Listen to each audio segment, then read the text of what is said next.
Noteikti zinat, viņas mammas un tēti, jā, vasaras tāda māja.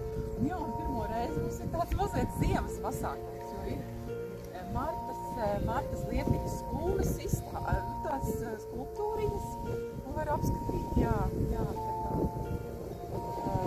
viņai mazdēls ir, mazmazdēls ir Artūrs Dimiters, un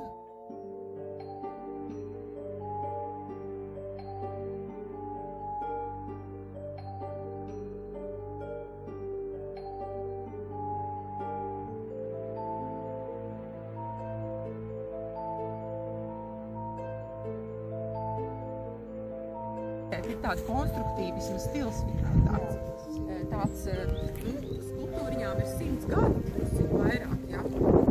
Viņas joprojām tāds laikmatīgs, jo izskatās, un Martai bija tāda nedaudz